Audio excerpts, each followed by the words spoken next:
Good morning all of you. आप में से किस किस ने अटेंड किया था वो इंट्रोडक्टरी सेशन जो हमारा था? Almost all of you, thank you. ये अच्छी बात है क्योंकि आपको बेसिक थीम मालूम है, आई होप कि हमारा क्या था, लॉजिक क्या था। बट स्टिल मैं आपको दो तीन बातें थोड़ा शुरू में ही क्लियर कर दूं। हमारा ट्रेनिंग चाहे कैसे भी चले शुरू से आखिर तक, प्लीज़ डोंट माइंड अगर कभी मैं डायरेक्टली टीचर फेटर्निटी के ऊपर अटैक करूं तो, क्योंकि मैं खुद टीचर हूं बट मैं थोड़ा अलग किस्म का टीचर हूं। तो आफ्टर द सेशन, जब सेशन नहीं बल्कि कंप्लीट ट्रेनिंग के बाद आपको रियलाइज हो जाएगा कि मैं किस तरह का टीचर हूं और आप किस तरह के टीचर हैं, या अभी तक कैसी टीचिंग होती आई थी। बट आखिर तक पहुंचने से पहले नहीं, कुछ भी जजमेंट मत करिएगा प्लीज, बिकॉज हो सकता है शुरू शुरू में मैं कुछ ऐसा बोल दूं जो आपको बुरा लगे, और मैं चाहता हूं कि आपको लगे। ठीक है, मतलब उसको मेरी उस बात को, वो बात बुरी लगनी चाहिए, मैं बुरा नहीं लगना चाहिए उससे। बस अगर वो बात लगती है ना तो उससे मेरे से मत नफरत करने लग जाना बाय चांस गलती से। आफ्टर कंप्लीट ट्रेनिंग आप फिर कुछ भी सोच सकते हैं, देन यू आर फ्री। खत्म होने से पहले नहीं, अभी कोई जजमेंटल वो मत दिमाग के अंदर फिट कर लेना कि बंदा बड़ा खराब है या बंदा बड़ा सही है। ऐसा सही भी नहीं और खराब भी नहीं, न्यूट्रल रह के कि सिर्फ हमने बात समझनी है, एक बार बात करनी है। And after completion of the talk and training फिर आपको रियलाइज हो जाएगा कि हम कहाँ जा रहे थे, क्या बात कर रहे थे, और एक्चुअली हमें कहाँ जाना है। दूसरा, जैसे कि मैम ने बताया कि कुछ बेटर लर्निंग हमारा पर्पस है और कुछ नई लर्निंग हमारा पर्पस है। नई लर्निंग और बेटर लर्निंग के लिए जरूरी है कि हमें इस बात में यकीन होना चाहिए कि अभी तक जो हमने सीखा है वो सफिशिएंट नहीं है, और अभी तक जो सीखा है उसमें कुछ कमियां हो सकती हैं। ये जरूरी है, तभी हम कुछ नया सीख पाएंगे। तो नया सीखने की एक ये प्रोसेस में ये पहला कंडीशन है। तो वो क्या गलतियां हैं उन तक हम पहुंचने की कोशिश करेंगे कि वो क्या गलतियां हैं। दूसरा, आप में से कितने ऐसे पेरेंट हैं जिनके बच्चे क्लास 6 ऑनवर्ड पढ़ते हैं, जिनके खुद के बच्चे क्लास 6 ऑनवर्ड्स? कम बच्चे हैं, छोटे बाकी सबके, बाकी छोटे, और कुछ ऐसे भी हैं जिनकी भी शादियां नहीं हुई हैं। ठीक है, तो ये जिनकी नहीं हुई है उनके लिए तो ये मतलब ये समझ लेना दुनिया की सबसे बड़ी नेमत होगी, ये जो ट्रेनिंग होगी दुनिया की सबसे बड़ी नेमत, एंड ऑफ दी वो। फिर जो एक खास तरह की जिंदगी जीते हुए जिनको 25 साल 30 साल हो गए हैं, या 40 साल या 45 साल हो गए हैं, वो अपनी थॉट प्रोसेस को इतना जल्दी तोड़ नहीं पाएंगे। आई वुड नॉट लाइक कि आप उसको बिल्कुल बदल दें, लेकिन मैं ये इसलिए कर रहा हूं कि आपको आखिर तक यहां जाना है कि हाँ गलत है और बदलना चाहिए। अगर आप इस लेवल तक भी पहुंच जाएंगे तो भी मैं सक्सेसफुल माना जाऊंगा। बिकॉज क्यों नहीं इतनी जल्दी उम्मीद कर रहा हूं, क्योंकि जब आप एंड तक जाएंगे तो आपको पता लगेगा कि मैं क्यों कह रहा था ऐसी बात। नेक्स्ट पॉइंट ये है कि मेरा अपना एक गोल है, मेरा अपना एक विजन है जिसके तहत मैं यहां पर आया हुआ हूं। फिर डॉक्टर मलिक का अपना एक गोल और अपना एक विजन है, तो उन दोनों में हमारे एक म्यूचुअल अंडरस्टैंडिंग बनी, तो हमारा एक गोल हो गया कोई एक, कि उस मुझे लगा कि मेरा गोल भी इसमें पूरा हो रहा है और इनका भी पूरा हो रहा है। अब आप लोगों के बीच आया हूं, आपका भी जिंदगी का कोई गोल है, मतलब स्कूल में पढ़ाने का अपना गोल है, बच्चों को पालते हुए बच्चों से रिलेटेड आपका जिंदगी का अपना गोल है। तो अब मैं चाह रहा हूं कि जब हम इस ट्रेनिंग को कंप्लीट करें तो आप इस गोल के अंदर, अगर जो लोग उस गोल को दोबारा से हम एक ही पोजीशन में आ जाएं कि जहां पर मैं और डॉक्टर मलिक खड़े हैं, फिर आप भी उसमें साथ आ जाएंगे। पॉइंट क्लियर हो रहा है आपको? आपको गोल क्लियर हो जाएगा, फिर हम साथ चलेंगे। कभी भी मैं एक बात हमेशा कहता हूं जिनसे मैं बात करता हूं, even if you get impressed, even if you get to know a lot, even if you learn a lot, never follow me, never ever follow any person in the life, only follow the thoughts जो आपको अच्छे लगे। इंसान में बहुत सारी गलतियां हो सकती हैं, तो मुझे कभी फॉलो मत करना, मुझे कभी आइडियल मान के मत चलना कभी भी। अगर अच्छा लगे तो, और बुरा भी लगे तो मुझे रिजेक्ट मत करिएगा। Just reject my thought and accept my thought only, not more than that. उससे आगे नहीं जाना आपको, जो अच्छा लगे। नेक्स्ट पॉइंट ये है कि मैं आप बात करते करते बहुत बार मैं और मेरा बेटा, इन शब्दों का इस्तेमाल कर सकता हूं, तो उससे किसी अहंकार को मत मान लीजिएगा कि ये तो आदमी अपने अपने लिए ही बात कर रहा है। ऐसा मैं क्लैरिटी इसलिए दे रहा हूं कि दिमाग में कई बार ऐसा आ जाता है। वो बेटे का एग्जाम्पल मैं सिर्फ इसलिए दूंगा क्योंकि जिस बंदे की मैं बात कर रहा हूं या जिस जिस टॉपिक पर जो बात हो रही है वो जिंदगी मैंने जी है। वहां पर मैं एक पेरेंट के तौर पे अवेलेबल था। मैंने उसको कैसे समझा ये एक पॉइंट होगा, आप उसको कैसे समझेंगे that will be entirely your decision. Same follow नहीं करना है। जैसे फॉर एग्जांपल मैं कभी अगर जिंदगी में ये कहता हूं बात करते करते आपसे कि मैं तो अपनी नौकरी थी, मैं तो छोड़ाया था, मैं तो इस्तीफा मारा था, मुंह पे मैंने तो अपने मैनेजर के, तो ये नहीं है कि आपको कह रहा हूं कि आप भी करो यही काम। It's not like that. समझे ना आप पॉइंट को, कि मैं आपको सिर्फ ये बता रहा हूं कि ये एक ऐसी लाइफ थी, क्योंकि जिंदगी इज काइंड ऑफ ये एक टोटल ऑफ ऑल एक्सपीरियंसेस होता है, मैं ऐसा मानता हूं। तो मेरे भी एक्सपीरियंसेस ऐड हो जाएंगे तो आपका और एक्सपीरियंस ऐड ऑन हो जाएगा। आमतौर पे एक आदमी की जिंदगी में उसके खुद की फैमिली के लोग और उसके दोस्तों के लोग, दोस्त मतलब एक सर्कल होता है, और उसकी जहां वो काम करता है, ये टोटल मिला करके मुझे लगता है पूरी जिंदगी में बचपन से लेके एंड तक 50 लोगों को वो अच्छी तरह जानता होता है, 50 के करीब। ऐसा ही होता है, यानी कि उसके पास 50 जिंदगियों का तजुर्बा होता है, 50 लाइव्स का। एक तरह से आप ऐसा भी मान सकते हो, क्योंकि जैसे ही उसकी जिंदगी में कुछ हुआ तो हम उसे एक साथ में देखने की कोशिश करते हैं कि हमारी जिंदगी में भी ऐसा होगा तो हम क्या करेंगे, ऐसे करके उसको मान लेते हैं।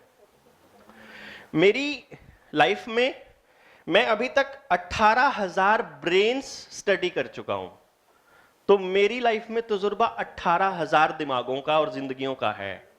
तो मतलब मेरे पास आपसे कई सौ गुना तजुर्बा है। तो तजुर्बे के हिसाब से मैं आप सबसे बड़ा बनता हूं उम्र में, मतलब उम्र में छोटा हूं लेकिन तजुर्बे में मैं आप सभी से बड़ा हूं डेफिनेटली, बिकॉज मेरा काम ही जिंदगियां पढ़ना है। आपका काम तो पढ़ाना है, मेरा काम पढ़ना है। सो इसलिए उस वहां पे मैं आपसे बेटर पढ़ूंगा। और इस बात का मैं आपको यकीन दिला रहा हूं कि जब अपनी ट्रेनिंग खत्म होगी आप एक एंटायरली डिफरेंट पर्सन होंगे, गारंटीड।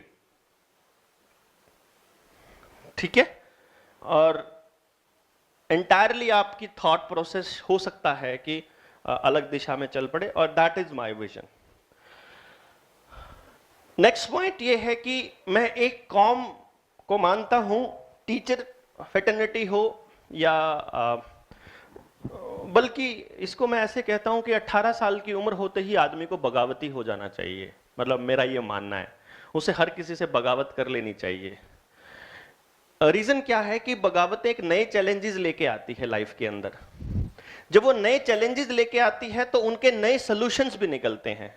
जिन लोगों ने बगावतें की हैं उन्होंने रास्ते भी ढूंढे हैं खुद, क्योंकि उनका साथ नहीं दिया किसी ने। फिर बगावत करेंगे तो ऑब्वियसली माँ बाप साथ नहीं देंगे। माँ बाप साथ देने का मतलब होता है माँ बाप अपने तजुर्बे को थोपते रहते हैं। जब उनके तजुर्बे को थोपते रहते हैं तो नया आइडिया कहां से आएगा? उन्हीं आइडियाज को कैरी करके चल रहे होते हैं बच्चा हमारा। तो सेम आइडियाज को लादे हुए बच्चा फिर रहा है, जो उनके बाप ने दिया, फिर उनके बाप ने दिया था, जो उनके दादा ने दिया था, ऐसे ही चल रहा है। सो मेरा ये मानना है कि पहले बगावत करो, सबको रूठा दो, अकेले हो जाओ, और जब लड़ो। And what I feel is, because ये मेरा अपना पर्सनल एक्सपीरियंस है, इस थोड़ी सी जिंदगी में मैं बहुत बार बर्बाद हुआ। इसलिए हुआ क्योंकि मैंने बगावतें करी। बगावतें करने से मेरा हर कोई साथ छोड़ गया, हर कोई साथ छोड़ गया, तो मैंने एक नए तरीके से सोचा और हर बार एक नया इवोल्यूशन के तौर पे मैं उभर कर आया। तो मुझे लगा कि ये तो यार बहुत अच्छा आइडिया है, लोगों को बगावती बना देते हैं, देखते हैं चलो कितने कितने बन पाते हैं आप में से। तो दिस इज एक पॉइंट है। फिर हम जब पढ़ाते हैं स्कूल के अंदर तो हमारा एक मोटिव है लाइफ का, स्कूल में नौकरी करने का। वेदर ये जॉब है या आपको पढ़ाना अच्छा लगता है, या आप घर में खाली बैठे थे, टाइम पास नहीं हो रहा था, या फिर आपको लगा कि इतना पढ़े हूं, ये डिग्रियां ली है, इनका कुछ तो इस्तेमाल होना चाहिए। There must be different views. ये चारों व्यूज हैं हर किसी के, किसी का कोई, किसी का कोई, ये आपके ऊपर डिपेंड करता है। ठीक है, कि किसी को बच्चों से प्यार है इसलिए स्कूल में है, और किसी को यह है कि चलो हम फाइनेंशियली भी स्ट्रांग खुद हो रहे हैं, इंडिपेंडेंट हो रहे हैं। और एक सोशल स्टेटस तो है ही, मैडम जी तो होता ही लगता ही है, मैम तो हैं भाई, स्कूल के टीचर हैं, तो इट्स ऐसा बोलते हैं कि ये बहुत इज्जत वाली नौकरी है या काम है, ऑक्यूपेशन है, काइंड ऑफ। सो फिर डॉक्टर मलिक, अगर एज अ स्कूल मैनेजमेंट को मैं देखूं, इनको रेफरेंस दूं, तो इनका अपना एक विजन है। इन्होंने जो स्कूल खोला कि भाई अपन एक काम के तौर पे लेना है, बिजनेस के तौर पे लेना है, चैरिटी लेनी है, कि सोशल सर्विस लेनी है, कि एजुकेशन डेवलप करना, ये उनका विजन है। वो जाने, मेरे को अपन को तो क्या पता। फिर मैं यहां बैठा हूं, मैं बिजनेस कर रहा हूं कि मैं आपको मतलब क्या कर रहा हूं ये मेरे को पता है।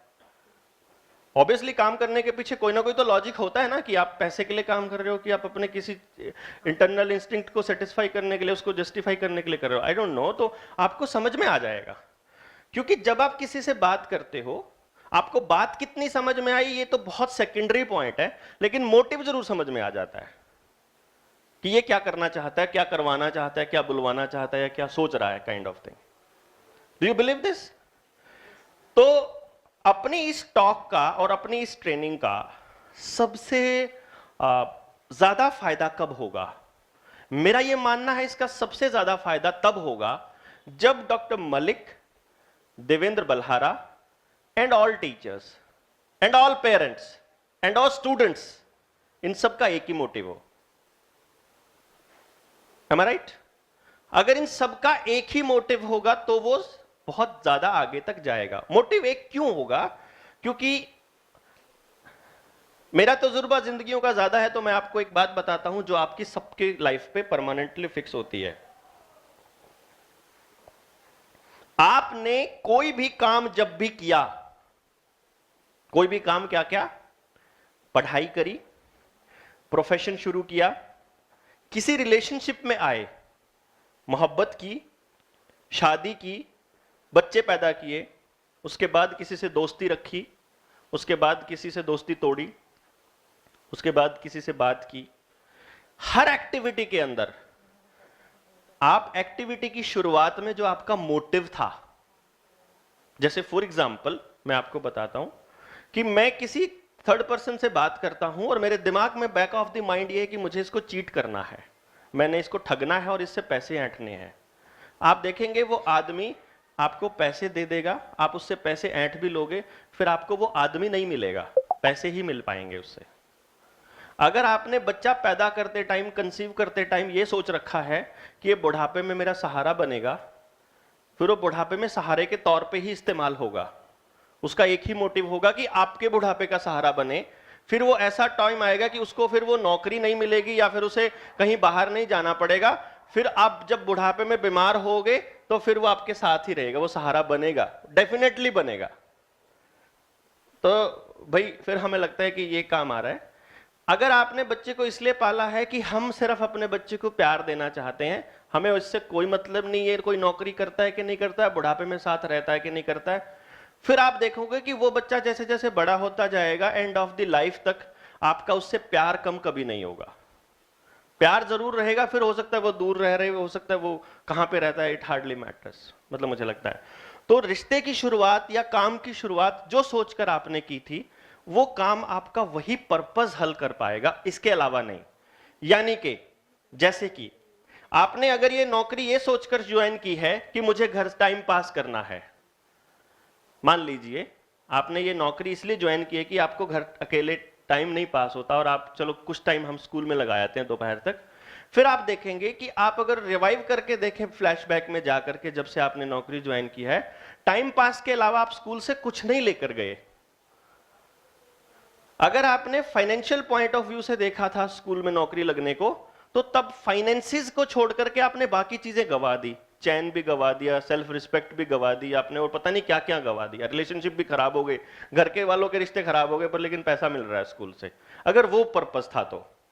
बट अगर आपका पर्पस हैप्पीनेस था कि मुझे स्कूल में बच्चों से प्यार करना है, मुझे वो अच्छे लगते हैं, तो जब आप बच्चों के बीच जाओगे तो आपको इतना अच्छा फील होगा। फिर आपको ये देखोगे कि आपको वो चीजें एज इट इज बची हुई है आपके पास, बच्चे आपके पास एज इट इज आपके साथ कनेक्टेड है, फिर आप पैसे को देख ही नहीं रहे हो, फिर आप बाकी चीजों को देख ही नहीं रहे हो।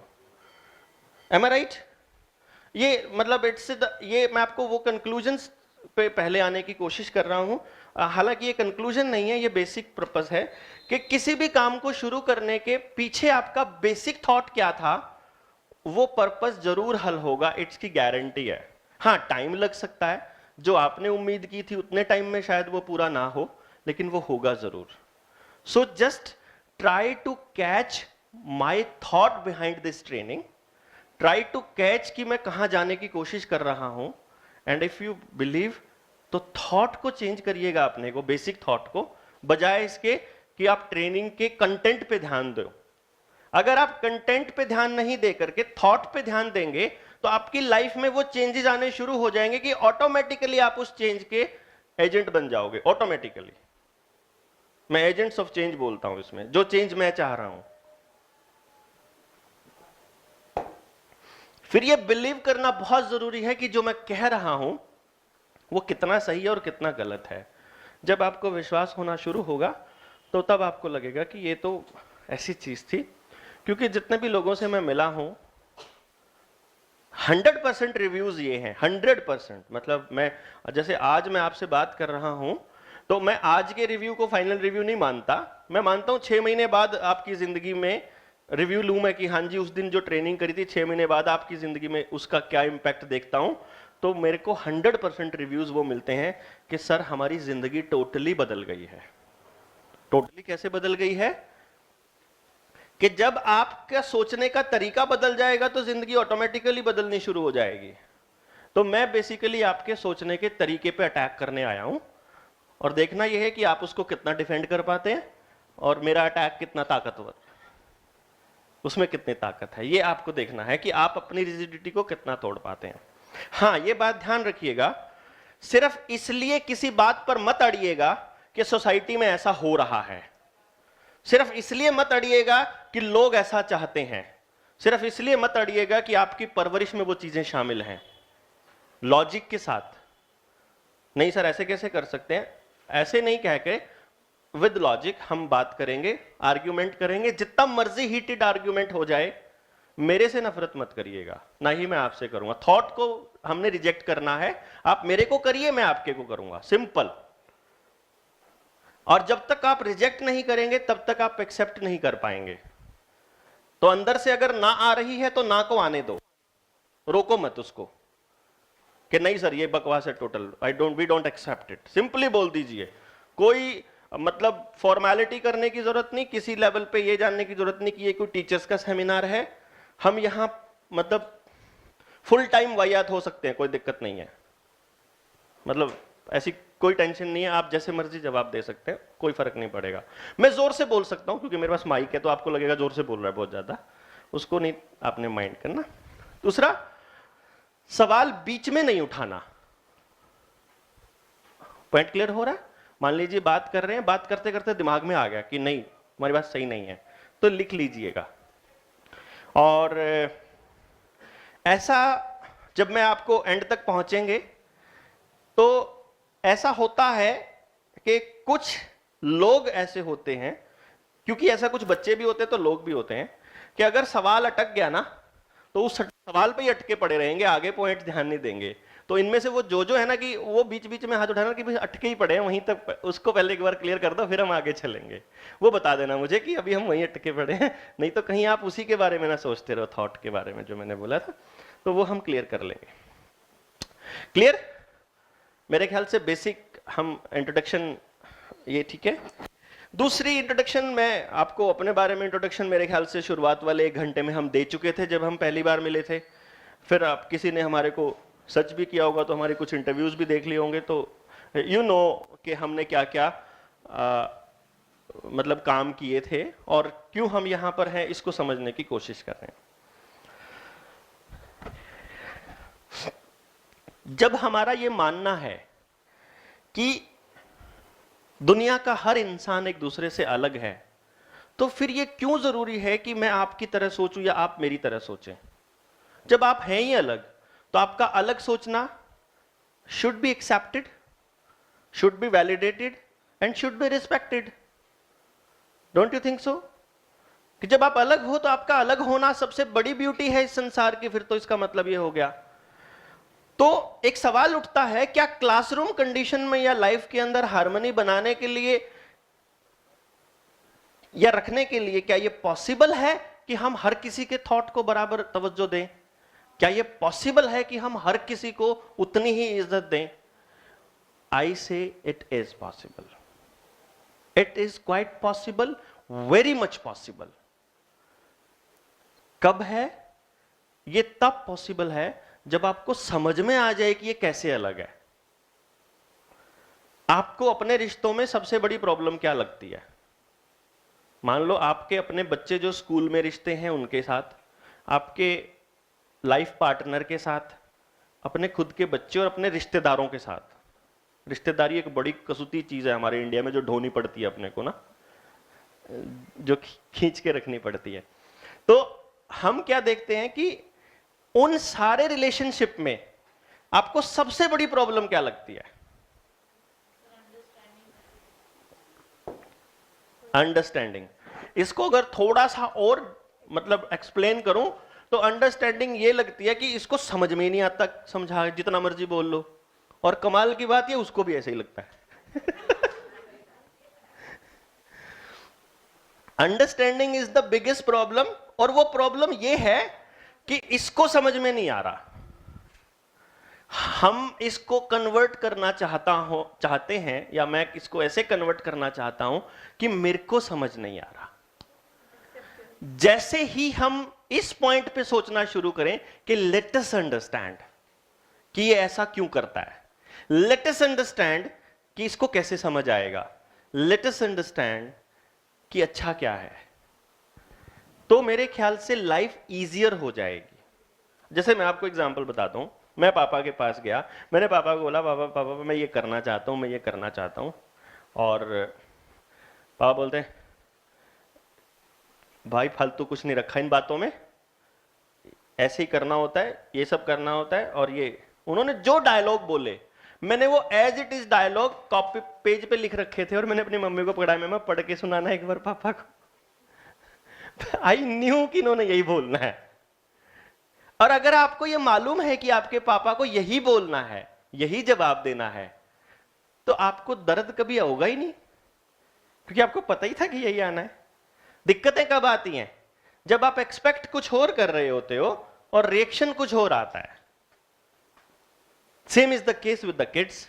अब हमारी क्लास में बच्चे हैं, हमारी क्लास में बच्चे हैं, तो मेरा एक थॉट बहुत बहुत स्ट्रांग है कि 40 के 40 बच्चे इंसान के हैं, इनमें ये बराबरी है और वो सारे अलग हैं, ये ट्रुथ है। तो क्या हम दोनों चीजों को एक्सेप्ट नहीं कर सकते? दूसरी बात रह गई मार्क्स की। जो लड़ाई हम लड़ रहे हैं, जो दौड़ हम दौड़ रहे हैं, वो ये है कि आप मान लीजिए पूरी क्लास में 40 बच्चों के 100 में से 100 नंबर आपने ला दिए। जैसे हम बेटर टीचिंग टेक्निक पे बात करें, जैसे मेरे से लोग बोलते हैं कि यार तू हमको वो सिखा, तूने वो कैसे किया था कि सारे बच्चों के 100 में से 100 आ गए थे। तो मैं उनको बोलता हूं कि मान लीजिए 40 के 40 बच्चों के 100 में से 100 आ गए, सारे सब्जेक्ट में 100 में से 100 आ गए। अब अगला सवाल यह बनता है कि क्या आप उन सब को पहले रैंक पर रखोगे? हां जी, 100 में से 100 आने के बाद क्या हर किसी का रैंक बराबर होगा? अभी आईआईटी की तैयारी करते हैं ना बच्चे, बराबर नंबर वालों को सेम रैंक मिलता है क्या? हां जी, सेम मार्क्स वालों को सेम रैंक नहीं मिलता है। जिसके मैथ्स में ज्यादा होते हैं उसको पहला नंबर मिलता है। अगर मैथ्स में बराबर हैं तो फिजिक्स वाले को प्रेफरेंस दी जाती है, उसमें भी बराबर हैं तो केमिस्ट्री वाले को प्रेफरेंस दी जाती है, और अगर तीनों में बराबर हैं तो डेट ऑफ बर्थ देखी जाती है। This is the truth. हां जी, मतलब बच्चे पैदा करने से पहले टाइम देखना पड़ेगा कि किस टाइम पे पैदा करने हैं ताकि वो सबसे छोटा होए। इसका तो मतलब यही बनता है ना, आखिर तक वहीं जा रहे हैं ना हम तो, कि सबके बराबर नंबर आ गए। तो भी चाहे आपको क्राइटेरिया ये बनाना पड़े कि स्कूल से जिसका घर सबसे कम दूर है उसको पहला रैंक, अगला जितना डिस्टेंस है उसको दूसरा रैंक, 40वां रैंक तो आपको देना ही पड़ेगा ना 40 में से। तो क्राइटेरिया क्या रखोगे अगर नंबरों का क्राइटेरिया नहीं होगा तो? This is the biggest question. फिर जब हम 40वें बच्चे को भी ये कह रहे हैं कि वो भी इंसान का बच्चा है, तो क्या उसको पूरी तरह से कंप्लीट इज्जत पाने का हक नहीं है? जी है। तो उसको जब नंबर कम आते हैं तो बेइज्जती क्यों होती है?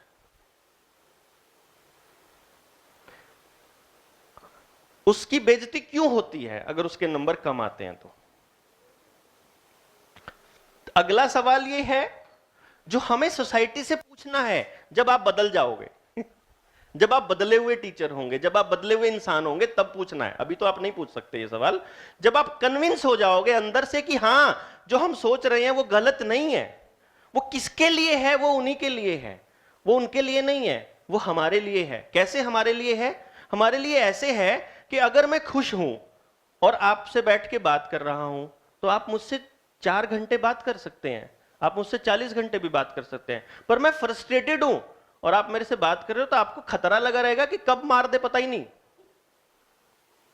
नहीं, इफ वी विल ट्रांसमिट या if we transfer the irritation to the society और किड्स, तो वो आपको छोड़ देंगे क्या? अल्टीमेटली अगर सोसाइटी के अंदर आपकी अगली गली वाले, अगर आपने अपना बच्चा सुरक्षित रखा हुआ है और बिल्कुल सेफ है और 40 नंबर पूरे 100 में से 100 नंबर ले रहा है, लेकिन अगले वाले घर में जो बच्चा रहता है उसकी मां इतनी समझदार आपकी तरह नहीं है और उसने गलती से पिस्तौल हाथ में ले लिया है, तो मतलब आपको पूरा यकीन है कि वो पिस्टल आपके वाले को नहीं बजेगी।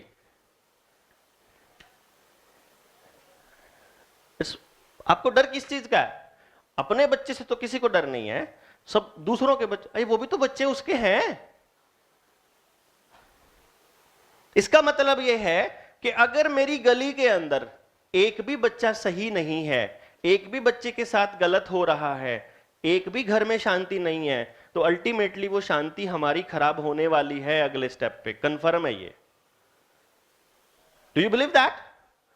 इसीलिए ये जरूरी है कि हमारा हर कदम, हमारी हर सोच, हमारी हर बात बच्चे से शुरू होके बच्चे पे ही खत्म होनी चाहिए।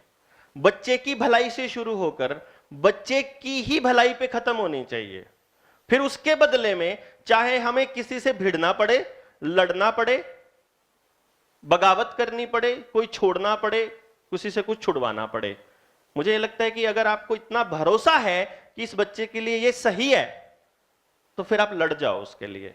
मेरा ये मानना है, अगर आप मेरे थॉट को फॉलो करते हो तो मैं आपको इतना बगावती बनाने वाला हूं।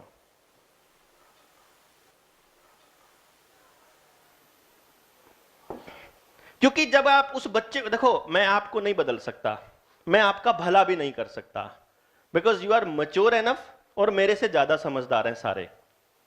सबको अपनी अपनी जिंदगी आपने जी है ना। देखो 30 साल के अगर आप हो गए मान लो एग्जाम्पल के तौर पे, तो आपकी लिमिट्स, आपके घर की, पड़ोस की, अपनी खुद की सारी लिमिट्स आपको ही पता है ना।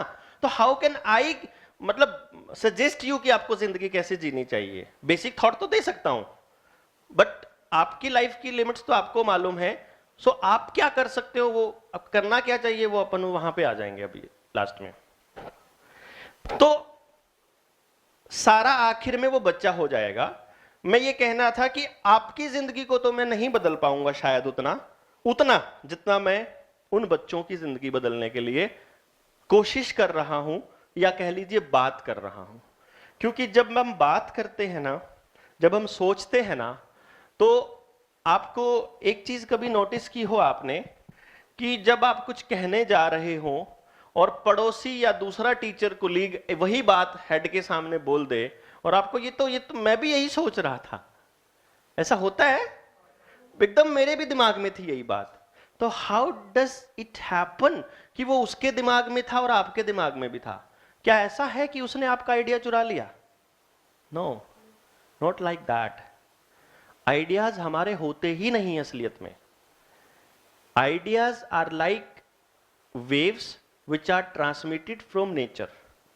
जैसे टेलीविजन चैनल, दूरदर्शन या सैटेलाइट या फिर हमारा एफएम चैनल ट्रांसमिट करता है, गाने बज रहे हैं, पर यहां तो किसी को सुनाई नहीं दे रहे।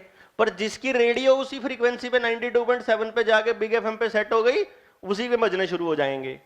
तो लाइक दैट वो आइडिया कुदरत से चला हुआ है, जो जो अपनी अपनी फ्रीक्वेंसी वहां सेट कर लेंगे, उन्हीं को वो सुनना शुरू हो जाएंगे। एंड जितना जल्दी उनको एग्जीक्यूट कर दोगे, उतनी जल्दी लाइफ में हैप्पीनेस आनी शुरू हो जाएगी। This is the core theme of this training, कि how to lead your kids, how to lead your life to the ultimate happiness. And without teachers I can't do anything regarding this. अगर आपको यकीन हो जाएगा कि ultimate happiness नाम की कोई चीज होती है, वो एक ऐसी स्टेट ऑफ माइंड होती है जब आपको दुनिया में कुछ नहीं चाहिए। एक आर्टिस्ट है, बैठा हुआ आर्ट बना रहा है, उसका किसके साथ कंपटीशन है बताइए? किसी के साथ भी नहीं है उसका। Nobody is there to compete with him. और आप इतनी सारी आर्ट गैलरी में इतने सारे लगे होते, किसी के साथ कोई कंपटीशन नहीं होता है, because he loves his life. आप में से भी ऐसा टीचर एक पक्का होगा जिसका किसी से कोई कंपटीशन, अपनी मस्ती में मस्त है अपनी क्लास में, बच्चे जाते ही मतलब उसके चारों तरफ घिर जाते हैं। अगर वो चुंबक की तरह काम करता है बच्चों के लिए, तो दैट इज द टीचर। और अगर बच्चों को देखते ही नाक चढ़ जाती है, तो छोड़ देना इस सेशन के बाद नौकरी, अगर बदले नहीं तो। बिकॉज यू आर, अगर इफ यू आर टीचर, तो इस बात को मान लीजिए you are born for kids. फिर आप बच्चों के लिए पैदा हुए हो, फिर आपको दुनिया की और किसी चीज से कोई मतलब नहीं होना चाहिए कि बाकी क्या तकलीफें हैं। आपका काम यह होना चाहिए कि बच्चा जो सामने है उसकी जिंदगी को कितना आसान कर रहे हो आप, उसके सीखने को कितना, उसको कितना बेटर लाइफ लीड करने के लिए तैयार कर रहे हो। This should be your motive basically. और वो कैसे होगा? उसका एकमात्र तरीका है, एकमात्र रास्ता है, you need to understand that kid. अभी तक आपने जितने ट्रेनिंग सेशंस करे होंगे या उसके बाद जो आप में चेंज आया होगा, आप अपने बच्चे को समझाने पे बहुत फोकस रहा होगा, और अब आपका फोकस बच्चे को समझाने की बजाय समझने पर हो जाए। इसी उम्मीद के साथ हम इस सेशन को कंटिन्यूअस करेंगे कि हम आपको इस काबिल बना दें कि जब आप किसी की एक्टिविटी को देखें तो उस एक्टिविटी से आप ये समझ जाएं कि इस एक्टिविटी का ये मतलब था, ये इसलिए कर रहा था, और अगर ये इसलिए कर रहा था तो इसका ये इलाज है और इसका ये सलूशन है। बिकॉज जिसको आज आप प्रेजेंट माहौल के अंदर, जिसको आज आप प्रॉब्लम कह रहे हो, वो असल में प्रॉब्लम है भी कि नहीं, पहले देख तो ले, पहले समझ तो ले कि प्रॉब्लम वो थी या प्रॉब्लम हम खुद हैं। पहले इस बात पे तो बात कर ले। एंड जब हमें समझ में आ जाए कि एक्चुअल प्रॉब्लम क्या है, तो मुझे लगता है, अब आपको ये मालूम है कि यार चाय पीने से मेरे को पेट में दर्द, गैस बनती है, तो मत पियो ना चाय। अब उसमें पड़ोसी रूठता है तो रूठ जाए। आपकी फ्रेंड अगर ये कहती है मैंने तेरे लिए बनाई थी तू पी, अरे नहीं भाई मेरे को गैस बनती है भाई, नहीं पीनी पड़ेगी, बना ली, अरे कैसे पीनी पड़ेगी, भैं किसको बाहर, नाराज होती है तो होने दो, आप क्यों पेट दर्द करते हो भाई उस चक्कर में। लेकिन अगर आपको समझ आ गई है कि इससे पेट दर्द होता है, तो अगर आपको समझ आ गई कि इससे प्रॉब्लम है, तो प्रॉब्लम को खत्म करो ना। बंदे को खुश करने के चक्कर में शरीर को क्यों खराब करते हो? ये मेरा लॉजिक है बेसिकली।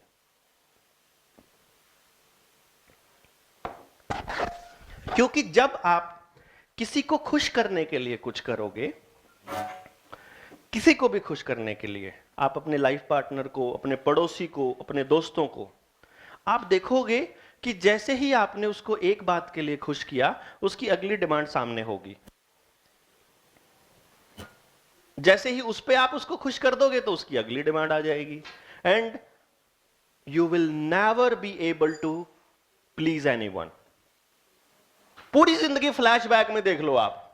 मैं आपको एक स्टोरी बताता हूं। This is not a story, this is my life experience. मेरे फादर साहब का फोन आया एक रोज, वो गांव में थे उस दिन, हमारा कुछ खेत का कुछ काम चल रहा था और मैं चंडीगढ़ था। तो पापा बोले भाई वो फलाना बंदा ना वो शीशम नहीं काटने दे रहा। तो मैंने कहा क्या करना है शीशम काट के? तो कहते कि वो उधर से ठीक से ट्रैक्टर नहीं चलता है तो अड़चन आ रही है बीच में। तो मैंने कहा कि फिर क्या जरूरत है, रहने दो ना, खड़ी रहने दो शीशम को, क्यों कटवानी है? नहीं, नुकसान होता है। मैं क्या, कैलकुलेट करके देखो पूरी जिंदगी का नुकसान, कितना नुकसान हो जाएगा। उसके बदले में एक जिंदा जागता पेड़ अगर जिंदा रह ले, अगर उस नुकसान के बराबर में, कितने दाने कम हो जाएंगे तुम्हारी फसल में।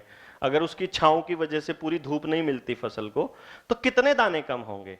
और उसको कैलकुलेट करके देखो, हर फसल की मल्टीप्लाई करके किलो के हिसाब से, तो यू विल फाइंड कि मान लो 5-4 हजार रुपए का नुकसान लाइफ टाइम में वो कर देता है। तो 5-4 हजार रुपए के ऊपर तुम यार एक पेड़ को काट रहे हो। मैं भाजपा को बोला, बट नहीं यार, वो ऐसे नहीं, मेरे को बता तो क्या करना है, नहीं तो फिर मैं अपने हिसाब से करूंगा। मैंने बोला दिक्कत, परेशान हो रहे हो क्या पापा? बोला हाँ, मैं गुस्सा चढ़ रहा है मेरे को। ओके, अब ठीक है। मैंने बोला पापा टोटल कितनी उम्र हो गई है आपकी? वही फोन पे ही था मैं, ऐसे ही कूल ही रहता हूँ मतलब मैं। तो मैंने कहा कितनी उम्र हो गई पापा? बोले 66 साल, 66 ईयर्स। मैंने कहा 66 ईयर हो गए ना आपके, तो मुझे ये बताओ 66 साल में ऐसे कितने दिन जिए हो आप, जो सुबह से लेकर शाम तक आपने वो किया हो जो आपने करना था। भाई आज पड़े रहना है तो पड़े रहेंगे आप बिस्तर पे, आज चलते रहना है तो चलने, आज मूवी देखनी तो मूवी देखनी, आज चाहे भाड़ में जाए कोई। ऐसे कितने दिन जिए आप? बोले ऐसे तो कोई भी दिन नहीं जिया मैं। भाई अपनी मर्जी से जिया हो जो। अच्छा तो फिर आपने क्या किया अगर आप ऐसे दिन नहीं जिए तो? बोले कि मैं क्या, किसके लिए किया? चलो ये मान लो, चलो खुद के लिए तो जिए नहीं, तो ऑब्वियसली दूसरों के लिए जिए। तो दूसरों के लिए किसके लिए जिए? देन आज की भाई देखो, जब छोटे थे तो माँ बाप जो कहते थे वो करते थे, बड़े हुए तो भाइयों के लिए करना शुरू किया, भाई बहनों के लिए, फिर थोड़े बड़े हो गए तो बीवी के लिए, फिर बच्चे आ गए तो बच्चों के लिए, फिर नौकरी ज्वाइन कर ली तो जैसा बॉस ने कहा, और अब रिटायरमेंट है तो अब तो पता ही नहीं, क्योंकि जिंदगी जीने का सलीका ही नहीं पता। जब आप अपनी जिंदगी के 60 साल रिटायरमेंट तक आपको पता ही नहीं आपने करना क्या था, आप दूसरों के हिसाब से चलते रहे, तो देन व्हाट नेक्स्ट? तो बोला अब तो पता ही नहीं। तो मैं कहा फिर अब तो कुछ समझ नहीं आता। अच्छा अब मुझे ये बताइए कि 66 साल में आपने जिन जिन लोगों के लिए किया, उनमें से कितने लोग आपसे बिल्कुल खुश हैं? एक भी नहीं। तो वो 66 साल किसको दिए? पहले कैलकुलेट तो करो थोड़ा सा, किसके लिए जिए हो? देखो, मैं नहीं कहता कि आप स्वार्थी हो जाओ, मैं नहीं कहता आप मतलबी हो जाओ, मैं ये कहता हूं कि बिना किसी दूसरे आदमी को नुकसान किए आप अपनी जिंदगी भी तो अपनी खुशी के लिए भी तो जी सकते हो ना। क्या करूं फिर? मैं कहा बैठो, नहीं बैठा जाता तो गाड़ी उठाओ, ट्रैवल करो अकेले, पहाड़ पे जाओ 2 दिन 3 दिन अकेलेपन में, और सोचो कि जिंदगी के कौन से काम इतने अच्छे लगते थे कि जो करने ही चाहिए थे मुझे, जो करते हुए मैं सब कुछ भूल जाता था। उस काम को दोबारा शुरू करो और पूरा दिन उसमें लगो जो असल में तुम्हें खुशी देता है। जिस खुशी को, जो खुशी मोमेंट्री ना हो कि अभी किसी ने पैर छू दिए हैं तो खुश हो गए हैं, नहीं छुए तो ये जिसको संस्कार नहीं आते हैं। एक्टिविटी से खुशी वो खुशी नहीं होती है, एक्टिविटी आपको खुश नहीं कर सकती। वो जो अल्टीमेट हैप्पीनेस है वो तो अंदर है, वो आपको फील होती है, उसके लिए किसी को बता नहीं सकते आप। तो वो, उसके लिए जीना, किसको जीना है वो जीना शुरू करो। हालांकि जिस आदमी को 66 साल ऐसी जिंदगी जीने की आदत हो, और फिर जब आप आगे पढ़ेंगे, आगे मतलब जब हमारी ट्रेनिंग सेशन होगा ना, तो उसमें आपको जानेंगे कि वो कैसे, पूछ लेना मेरे से कि वो कौन सी कैटेगरी में थे, तो आपको समझ में आएगा कि कौन सी बात किसको समझ में आ सकती है, किसको कैसे आएगी कैसे नहीं। After this session I guarantee you, guarantee मतलब वारंटी नहीं, गारंटी, कि आप अपने आसपास अपनी खुद की औलाद, अपने माँ बाप, अपने बच्चे, अपने पड़ोसी, अपने दोस्त, सबको पहचान जाओगे। आपकी क्लास के अंदर बैठा हुआ हर बच्चा आपको दिखना शुरू हो जाएगा, हर बच्चा। जो नहीं दिखेगा तो यहां से जाने के हफ्ते बदतर सब पता चल जाएगा आपको। बट मेरी इन बातों को या मेरी इस ट्रेनिंग को अपने ऊपर मत आजमाना, कभी खुद के ऊपर नहीं आजमाना, क्योंकि आदमी अपना चेहरा खुद नहीं देख सकता। अपना चेहरा देखने के लिए उसे आईने की जरूरत पड़ती है। पॉइंट समझ रहे हैं मेरी बात? आप अपने आप को नहीं जान पाओगे, बस उसके लिए हम मदद करेंगे आपकी, मैं मदद करूंगा, मैं बताऊंगा उसके लिए। अपने आप को जानना है तो, लेकिन खुद कोशिश नहीं करनी अपने, मतलब जब भी मैं कोई बात बता रहा हूं, कोशिश करना कि सेल्फ के लिए इवैल्यूएशन मत शुरू कर देना, क्योंकि जैसे ही खुद के लिए इवैल्यूएशन करोगे कहीं ना कहीं क्रॉस लगाते जाओगे, क्योंकि हम अपने आप को सही तरह से ऑब्जर्व नहीं करते। हमारी ऑब्जर्वेशन में एक थोड़ी सी ऐड ऑन हो जाती है कि सोसाइटी कैसी चीज को अच्छा मानती है और कैसी चीज को बुरा मानती है। मेरा लॉजिक थोड़ा डिफरेंट है। मैं इस ओपिनियन को मानता हूं कि कुछ भी अच्छा नहीं होता, कुछ भी बुरा नहीं होता, बस होता है। जो हमारे नॉर्म्स में सही ना बैठे उसको हम बुरा कह देते हैं, बस इतनी सी बात है। जिनको हमने, अब जो सोसाइटी ने नॉर्म्स बना दिए हैं उन पे ना कोई खरा उतरे तो उसको वो बुरा बोल देते हैं। इतनी सी बात है बस, और कुछ नहीं। दूसरी बात, आपको एक और पॉइंट पे जानना पड़ेगा और सहमत होना पड़ेगा और सोचना पड़ेगा कि जो लाइफ साइकिल हमारी चल रही है, जो जिंदगी हमारी चल रही है, जो एजुकेशन हमारी, because we are here to discuss on education, तो एजुकेशन का जो ट्रेंड है और जिस तरह से हमारी एजुकेशन को हमने आगे लेके आए हम, वो क्या सही है? ये एक बहुत बड़ा सवाल है। अगर आप ये मानते हो कि ये ट्रेंड जिस तरीके से हम पढ़ा रहे हैं ये एकदम सही है, फिर तो सवाल वहीं खत्म हो जाएंगे आपके लिए। बट अगर अगर आपको ये लगता है कि हमारी एजुकेशन ऐसी हो गई है जिससे इंसान का इंसान से रिश्ता टूटता जा रहा है, माँ बाप का बच्चे से रिश्ता टूटता जा रहा है, बच्चे का टीचर से रिलेशनशिप भी खराब होता जा रहा है, सोसाइटी का आपस में भी रिलेशनशिप खराब होता जा रहा है, बेरोजगारी भी बढ़ती जा रही है, डिप्रेशन के केसेस ज्यादा आ गए हैं, टेंशन ज्यादा हो गई है, हैप्पीनेस कम होती जा रही है, और हर चीज नेगेटिविटी की तरफ अगर जाने आपको दिख रहा होता हुआ, देन आई बिलीव कि we must stand, we must take a pause and rethink.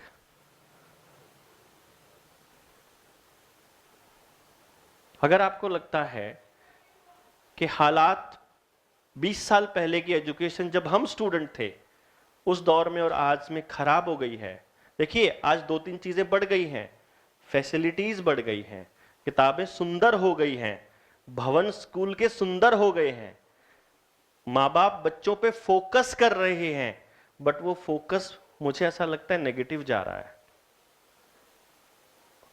आप हो सकता है कि आपकी लाइफ में 1-2 लोगों को ध्यान में रख के आप काम करते हो, लेकिन मैं कॉन्टिन्यूअस सोसाइटी के हर तबके के साथ बात कर रहा हूं। राजस्थान हो, गुजरात हो, हिमाचल हो, यूपी हो, दिल्ली हो, पंजाब हो, वहां हालात खराब हो रहे हैं और उसका एकमात्र कारण हमारा एजुकेशन सिस्टम है। एकमात्र कारण, क्योंकि दुनिया को क्या करना चाहिए, बच्चे को क्या करना चाहिए, ये टीचर से ज्यादा कोई नहीं बता सकता, उससे अच्छी तरह कोई नहीं बता सकता। जब आप अपने नर्सरी, एलकेजी, यूकेजी और फर्स्ट सेकंड क्लास तक के बच्चों को जब आप देखोगे ना अपने स्कूल में, आप देखोगे उनकी मैम, उनकी मम्मा आपको कहेगी कि ये हमारी तो मानता ही नहीं, ये कहता है ऐसे ही करूंगा क्योंकि मैम ने बोला है। वो मैम के साथ इतना कनेक्टेड है उस दौर में बच्चा कि मैम जो कह रही है वो मैम को इतना इंटेलिजेंट मान रहा है, मैम को इतना सही मान रहा है, तो इसका मतलब ma'am is a very important person for him और हर। धीरे धीरे वो मैम की मानना बंद करता है, पहले दिन से ऐसा नहीं होता है।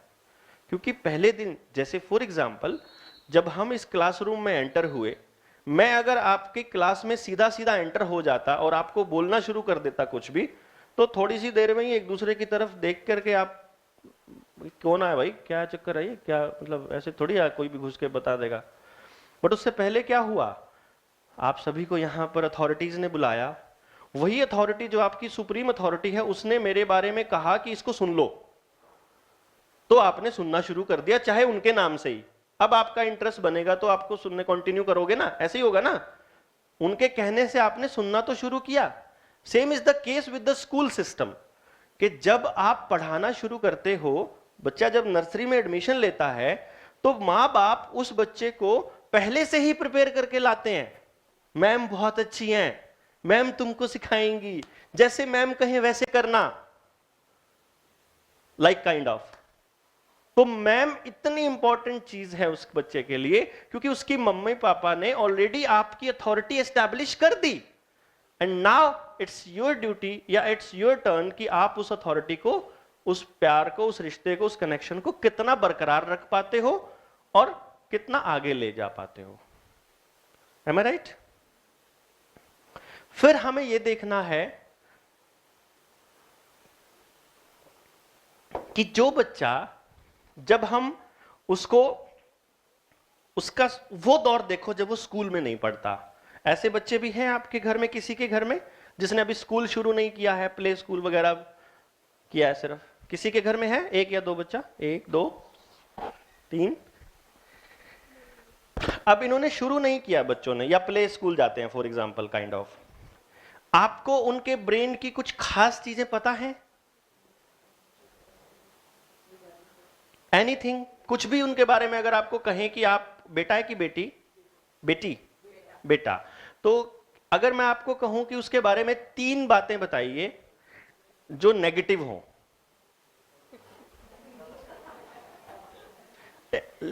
मतलब उनके ऊपर छोड़ देते हैं, बताइए। स्टबर्न है, और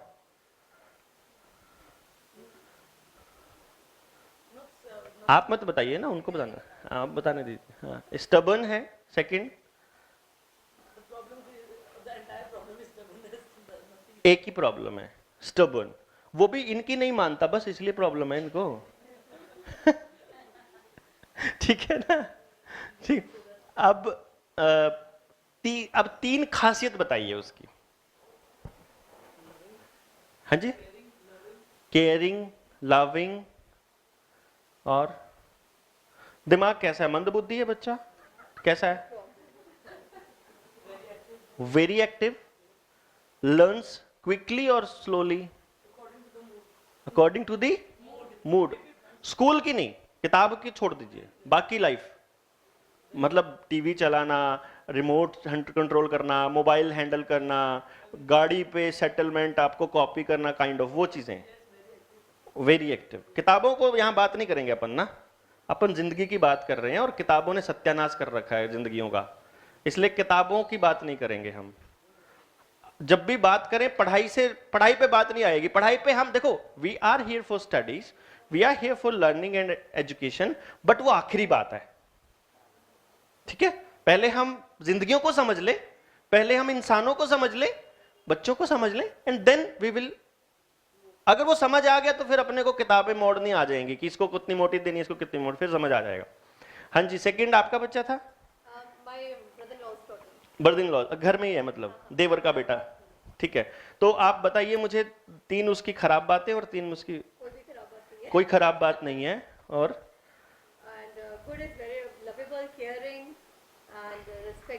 समझने में बताइए, अब सीखने में बताइए। वही क्विक लर्नर। तीसरा कौन था? तीसरा एक और बच्चा, एक और पेरेंट था जिन्होंने अभी हैंड रेज किया था। चलिए, हाँ जी, सेम है आंसर, है ना? और किसी से पूछ लेना, जब आपके बच्चे 3 साल के थे ना, स्कूल शुरू नहीं किया था, सेम जवाब मिलेगा आपको। कोई भी बच्चे में कमी नहीं है, और क्विक लर्नर है। He learns so quickly, हर बात को इतना जल्दी पकड़ता है। खेल रहा होता है, हम बात कर रहे होते हैं, पर पता नहीं कैसे सुनता है उसको। और वही बच्चा बड़ा होकर के उसके बारे में कंप्लेंट तो सुनता ही नहीं।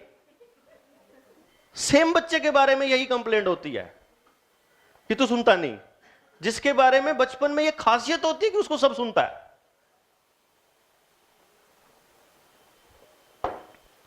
और इसीलिए मैंने बोला था कि जिन्होंने अभी स्कूल शुरू नहीं किया है, अब जिन्होंने स्कूल शुरू कर दिया है, उनको स्कूल में जाने के बाद अगर मैम उनकी तरफ स्माइल करके देखती है तो स्कूल में मजा आता है, और अगर मैम आंखें दिखाती है तो मैं कल से स्कूल नहीं जाऊंगा। मतलब ये बीज बो रहे हैं हम या कोई भी, या उनकी मैम वो बीज डाल रही हैं कि मैम को देख करके आपको कैसे रिएक्ट करना है, क्यों डाल रही है उसको मैं बीज क्यों कह रहा हूं, क्योंकि देखिए मैं आपको एक बात बताता हूं, कोई भी इंसान जब किसी बात को सुनता है और उसको अपनी जिंदगी में अप्लाई करना होता है, तो ही always understands a topic in 360 degree. हो सकता है आपको वो वही चीज नजर आती हो, but he learns in 360 degree. Do you believe this? जैसे मान लो मैं आपको 6 फोटो दगा के यहां एक कागज के ऊपर, हम नहीं, अपने बच्चे को ट्राई कर लेना, आप जितने बड़ा भी हो गया हो कोई, उसमें एक हल छत टांगा हुआ है, उसके ऊपर कंधे पे रखा हुआ है, जा रहा है, एक बंदा टेलर है, एक बंदा पुलिसमैन है, पुलिस की वर्दी है, ऐसे करके, और एक जो है बंदा सेल्समैन है, काइंड ऑफ, जैसे tie coat pant kind of वो पूरा लगा रखा है। अदरवाइज ट्रेनर ऐसे कुर्ते पजामे में नहीं देखा होगा ना ट्रेनिंग देने आ रहा है बंदा, ऐसे नहीं देखा होगा ना, पहले तो यही तोड़ा मैंने इसलिए। चलिए, मैं दूसरी पॉइंट ये था कि अब आप उस बच्चे को बोलो सर्कल दी जेंटलमैन। चलो आप बताओ कौन से वाला होगा सर्कल? कोट पैंट वाला। देखो, एक ने बोला सेल्समैन वाला वर्ड याद रखा, एक ने कोट पैंट टाई वाला याद रखा। और मैं आपको बताऊं, वो जो फोटो मैंने आपको दिया था ना कोट पैंट पहने, वो हमारा मोस्ट वांटेड क्रिमिनल था करनाल का। And the child will tick only that person, चाहे वो कितना ही खराब हो। अगर उसका खुद का बाप धोती कुर्ता पहनता होगा, will he ever in his life assume कि मेरा बाप जेंटलमैन है?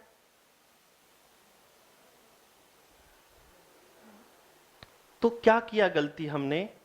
हमने अपने बच्चे को जेंटलमैन किताबों में पढ़ाया, किताबों से ही सिखाया, और वो किताबों में ही रह गया।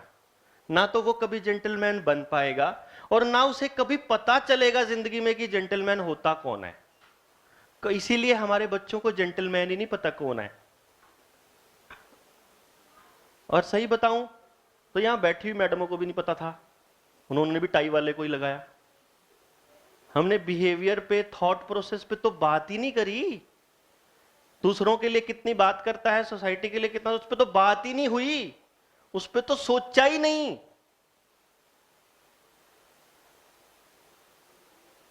जब वो छोटा सा है, जब उसने बोलना भी शुरू नहीं किया है, जब वो यहां पे चल रहा है ऐसे इतनी सी हाइट पे, और उसका खिलौना उसे दूर नजर आ रहा है टेबल के ऊपर, और उससे वो लिया नहीं जा रहा है, और जब उसकी मां उस खिलौने को पकड़ के उसे पकड़ा देती है, 360 डिग्री क्या जाता है दिमाग में। जब पड़ोस का कोई आदमी उसके पास आता है और उसको डांटता है और उसको मारने की कोशिश करता है, और उसकी मां कहती है हाथ नहीं लगा देगा मेरे बेटे को, हाय मेरा बेटा काइंड ऑफ थिंग, उस टाइम क्या जाता है दिमाग में? जब वो ऊंची हाइट पे रखा हुआ कोई सामान कोशिश कर रहा है, नहीं लिया जा रहा है, और जब उसकी मां उसको पकड़ा देती है, उसका पापा पकड़ा देता है, तो उसके दिमाग में क्या जाता है 360 डिग्री, आपको पता है? जब उसका पापा बाइक के ऊपर चलते हुए वो कहता पापा इससे आगे निकाल लो फटाफट, और वो पापा अगर उस बाइक वाले से आगे निकाल देता है, तो बच्चा क्या कहता है पता है? मैं आपको बताता हूं, जब वो उसकी मां उसकी हेल्प कर रही होती है ना, तो 360 डिग्री दिमाग में एक मैसेज क्रिएट होता है कि मुझे कभी भी जरूरत पड़ेगी मेरी मां मेरे साथ होगी। जब वो हाइट से उठा के उसको पकड़ाती है तो उसको दिमाग में आता है कि मेरी मां दुनिया की सबसे लंबी औरत है। रियली कहीं पे कुछ भी होगा मम्मा को ही बुलाएगा, चाहे उससे भी ऊंची हाइट पे कोई चीज रखी होगी, मम्मा को ही बुला, मम्मा वो पकड़ाओ जरा। उसके बाद जब आप उसको बचाते हो ना, तो उसके दिमाग में थॉट जाता है कि दुनिया में मुझे कोई हर्ट नहीं कर सकता, मुझे बचाने वाली मेरी मां होगी। और जिंदगी के किसी दौर में जब उसकी मां उसको पीटती है, तब क्या जाता है? मतलब पहले तो विचार बनाया कि आप उसको बचा रहे हो, आप उसके रक्षक हो, और फिर दिमाग में आ गया तो रक्षक ही भक्षक है, हैं? इनसे तो फिर बतला देना आपको। और देखो इसके बाद नेक्स्ट, मैं तो ये कह रहा था मैम कि ये तो आपके साथ ही रहेंगे, ये तो आप बाद में पूछ सकते हैं, मेरे से पूछने के लिए, उनसे नहीं। हाँ बाद में वो उनके वाला पॉइंट आप देखो, बिकॉज रीजन क्या है, जो फ्लो बन रहा होता है ना, जब आप उनसे पूछते हो तो मुझे लगता है शायद मेरी कोई बात समझ नहीं आई, मतलब इट्स लाइक दैट। हाँ तो आपस में जो नहीं आई वो आप बाद में पूछ सकते हो। और जो बच्चा है ना, जैसे आप बच्चे की बात बता रहा हूं, बच्चे के दिमाग में क्या चल रहा है ये आपको पता नहीं चलता। बच्चे ने क्या कहा या क्या बोला या क्या किया वो दिखता है आपको सिर्फ। हम जब आखिर तक जाएंगे इस ट्रेनिंग में तो हम वहां जाएंगे जहां वो सोच क्या रहा है अंदर घुस के। मतलब आप आखिर में, आपको मैं इस काबिल बना दूंगा कि किसी के भी दिमाग में बैठ के बोल सकोगे आप कि तुम ये सोचते हो। अभी तक ऐसा कोई बंदा नहीं देखा होगा आपने। दूसरा पॉइंट, जब उसके पापा उसकी बाइक से को सबसे आगे निकाल रहे थे ना, या एक ही बाइक से आगे निकाला था, तो वो अपने दोस्तों के बीच बैठा होता है ना, तो कहता पता है मेरे पापा सबसे तेज बाइक चलाते हैं। ऐसे बोलता है बच्चा, कभी ये नहीं बोलता मेरे पापा ने एक बंदे से बाइक निकाल दी थी आगे, ऐसे कभी नहीं कहता। वो ये बोलता है मेरे पापा सबसे तेज बाइक चलाते हैं, मेरे पापा सबको पीट देंगे। अगर घर में उसने 2 बंदों को अगर लगा दिए ना उसके पापा ने, तो पापा सोचते हैं पूरी दुनिया को मेरा पापा अकेला ही पीट देगा। ये मैं वो बता रहा हूं कि वो उस छोटी सी बात को कितना बड़े लेवल पे सोचता है बच्चा। ये बात हमारे माँ बाप को नहीं पता एक्चुअली, और नहीं पता तो इसके बाद जो डायलॉग आते हैं, उनके रिएक्शंस और उनकी लाइफ में वो बच्चा अपने माँ बाप के लिए क्या सोचना शुरू कर देता है, ये भी हमें नहीं पता। कैसे, इसको हम थोड़ा और आगे ले आते हैं। हमने 4-4 साल के बच्चों के ऊपर एक्सपेरिमेंट किया, जब 3-3 साल के, 4-4 साल के, जिन्होंने बोलना ही शुरू किया था अभी, जिनको झूठ सच के बारे में भी फिलहाल पता नहीं था, उनसे पूछा, हाँ भाई शादियां करोगे, हाँ भाई स्कूल जाया करोगे, हाँ भाई ये कहा करोगे। रिएक्शन क्या आया? जिसके दादा ने ये तो बोला था कि जाइए स्कूल में, तेरी मैडम तेरी पिटाई करा करेगी, वो कहेगा मैं स्कूल नहीं जाऊंगा, मैडम पिटाई करती है। उसने पूरी की पूरी मैडम कम्युनिटी को पिटाई करने वाली डिक्लेयर कर दिया। मैडम ने जब उसके दादा ने बोला था कि तेरी पिटाई होया करेगी, ठीक है। जब उन्हें कहा कि तू पढ़ाई करने के लिए स्कूल जाएगा, तो उसको सिर्फ इतना पता है कि स्कूल जाने का मतलब पढ़ना पढ़ना होता है, बस उसने वो कॉन्सेप्ट तैयार कर लिया। इसी तरह से जिसके घर में जैसे बातें होती थी, इवन अगर इस जवाब पूछा तो बहुत से बच्चों ने ये जवाब भी दिया, जिससे कि हमें उनका घर पता चला कैसा है। जो कहते हैं कि हाँ भाई शादी करेगा, हाँ करूंगा। क्या करेगा शादी करके? कुछ नहीं, अपनी बीवी को पिटा करूंगा, अपनी वाइफ की पिटाई गिरा करूंगा। क्योंकि उसको ये लगता है कि शादी का एकमात्र मतलब ये है कि उसके घर में हर तीसरे दिन यही हो रहा है। उसको और थोड़ी पता है कि और क्या क्या होता है, उसको थोड़ी पता है कि जॉर्ज बुश अपनी बीवी के साथ कैसे बात करता है, हमारे और लोग बड़े लोग कितने। उसको तो घर में उसके पापा और उसकी मम्मी, घर में 4 लोग रहते हैं, उसको थोड़ी पता है बाकी दुनिया, वेद, संस्कार। उसको तो ये लगता है जिंदगी जीने का यही एकमात्र तरीका है, और ये बेस्ट तरीका है, इससे आगे तरीका ही नहीं है। ये भी है, सबसे बेस्ट तरीका मानता है उस तरीके को वो, फिर वो चाहे कैसा ही हो, क्योंकि उसे उससे दूसरा तरीका नहीं पता। और जब तक उसे वो दूसरा तरीके पता चलते हैं, शादियों के कॉन्सेप्ट पता होते हैं, तब तक तो वो पक चुका होता है मेथड। जब उसने वो 6 महीने में भी देखा पिटते हुए, जब उसने उसको 6 साल में भी उम्र में भी देख रहा है, वो जब उसको 16 साल की उम्र में भी देख रहा है, तो वो सोचता है यही एकमात्र तरीका है जिंदगी जीने का। दूसरों की जिंदगी थोड़ी देखी उसने अभी तक। वो तो ये सोच रहा होता है कि वो तो चाचा को भी देख रहा होता है, तो ये सोचता होता है कि चाचा भी घर जाके बीवी को पिटेंगे क्या, बिकॉज उनके वो देख वो रहा है। मैं ये कहने की कोशिश कर रहा हूं कि अगर मान लो 4 आदमी बैठ के बात कर रहे हो और वो आपकी भाषा नहीं है, आप हिंदी को समझ सकते हो, अंग्रेजी को समझ सकते हो, और वो मराठी में बात कर रहे हैं, या वो बंगाली में बात कर रहे हैं, या फिर वो चाइनीज में बात कर रहे हैं। आपको भाषा बेशक समझ में ना आए उनकी, लेकिन आपको ये जरूर पता चल जाएगा कि उनमें से बॉस कौन है, समझा रहा है कि डांट रहा है कि पिटाई कर रहा है कि झगड़ रहे हैं कि बहस कर रहे हैं कि प्यार से बोल रहे हैं कि क्या। आपको नहीं पता चल जाता क्या जेस्चर से? और वो बच्चा जो अपनी मां को स्मेल से पहचान लेता है, वो बच्चा जो अपनी माँ को बताना हो पोटी कब करनी है, सुसु कब करनी है, तो रोने का स्टाइल भी अलग होता है। Do you believe that? कि पोटी का रोना अलग टाइप का होता है, सुसु का रोना अलग टाइप का होता है। ही इज सो स्मार्ट कि वो स्मेल तक इतनी स्मार्ट है उसकी। तो आप क्या समझते हो आपकी एक्टिविटीज को वो ऑब्जर्व नहीं कर रहा होता? ही इज सो स्मार्ट, इतना इंटेलिजेंट है वो, जो कि ये बता रहे हैं कितना इंटेलिजेंट है वो। कमी तो एक भी नहीं है उसमें। अभी देखना, अभी आनी शुरू होंगी। कब? जब आप उसको स्कूल में दाखिल करा दोगे, फिर मैडम कमियां बताया करेगी पीटीएम पे। मां बाप को ना कमियां बतानी मतलब बताने के लिए वो आते हैं सुनने के लिए। फिर आप उन कमियों पे उसको परफेक्ट करने की कोशिश करते हो। मतलब सब अलग हैं ये पता है, लेकिन सबको एक जैसा बनाने की कोशिश में लगे पड़े हैं। मैं बहुत से पेरेंट्स को ऐसे भी बोलता हूं कि हो सकता है आपका बच्चा आपसे ज्यादा स्मार्ट हो सकता है वो आपसे ज्यादा इंटेलिजेंट हो, और आप उसको अपने जैसा बनाने पे लगे पड़े हो। Much possibilities are there, but हम इस पॉइंट पे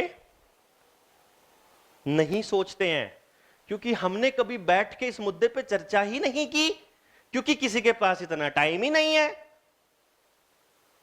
आपको अगर मैं सड़क पे चलते हुए ये बोल दूं मैडम आपके बच्चे की परवरिश करना मैं सिखाऊंगा, तो चपेड़ना लगेगा, तू सिखाएगा मेरे को मेरा बच्चा पालना? नहीं।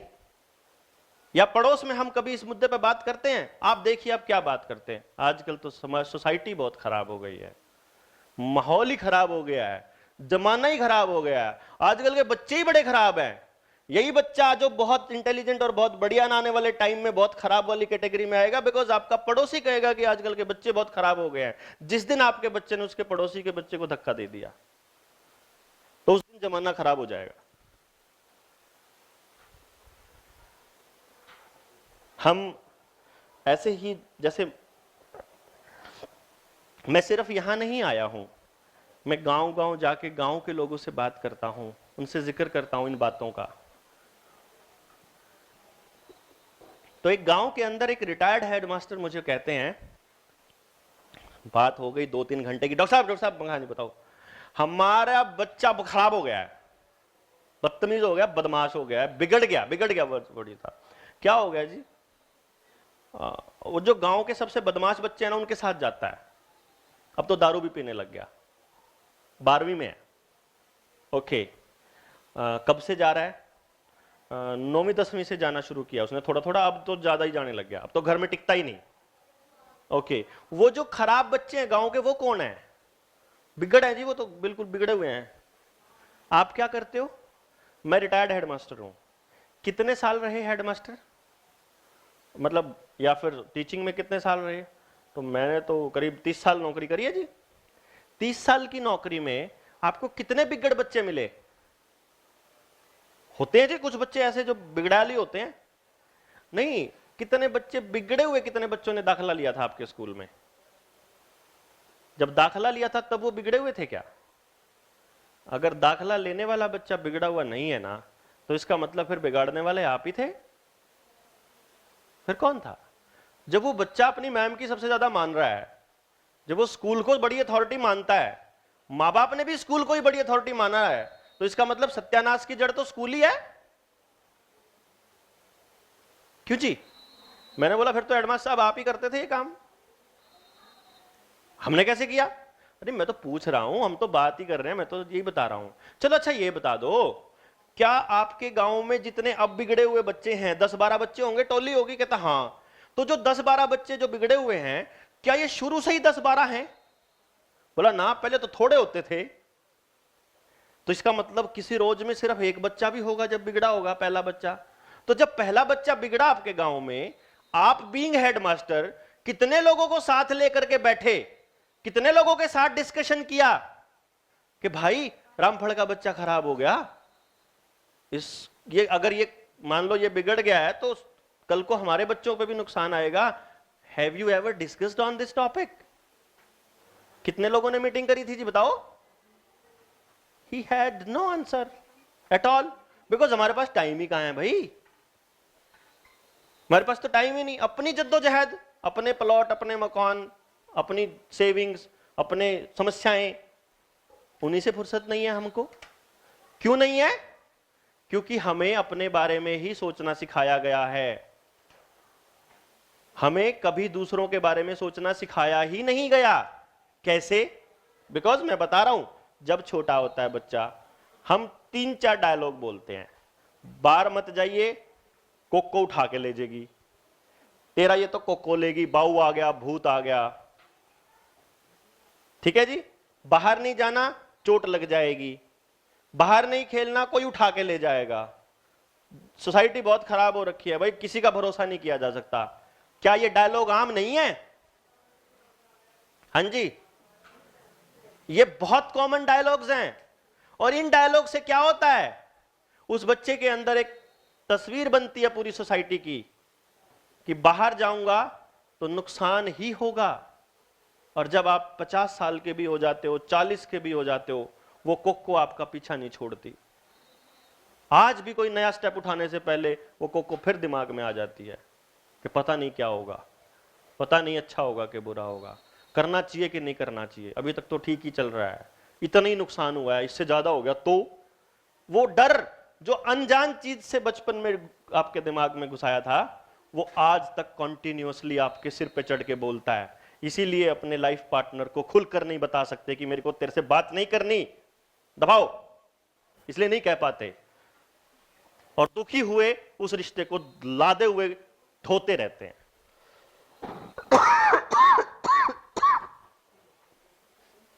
यही कारण है कि उस बच्चे को उस मैडम की शक्ल भी पसंद नहीं है, फिर भी उसी से पढ़ना पड़ता है। यही कारण है कि उस बच्ची को उसका चाचा और उसका पड़ोसी और उसका एक अंकल इतना हरासमेंट करता है, इतना मोलेस्टेशन करता है, उसको फिर भी नमस्ते करने पड़ते हैं उसके, क्योंकि आपने वो सोसाइटी को सारे नॉर्म्स में डाला हुआ है। आपने अपने बच्चे को खुल के बोलना सिखाया ही नहीं कि कुछ नहीं होता पुत्र, अपन तेरे साथ हैं, टेंशन मत ले, तू बोल खुल के। कभी ऐसा कहा? नहीं बेटा, ऐसे नहीं कहते, अच्छे बच्चे ऐसे नहीं कहते। We are always trying to frame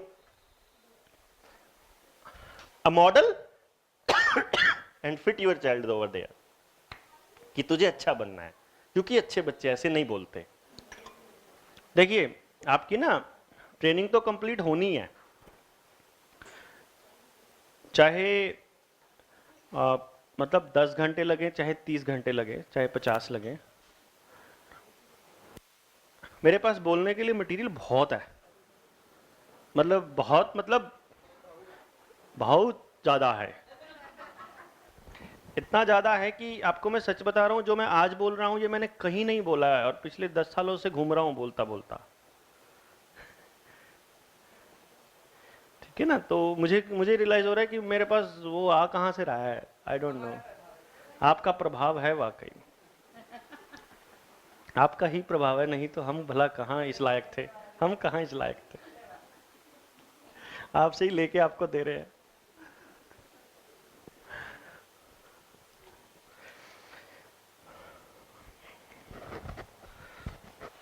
तो किसी को यह भी लग रहा है कि असली ट्रेनिंग तो शुरू नहीं कर रही, पता नहीं क्या क्या कही जा रहा है। किस किस को लग रहा है ऐसा? हाँ जी, हाँ जी, पता नहीं भूमिका बांध रहा हूं कि एकता बांध रहा हूं।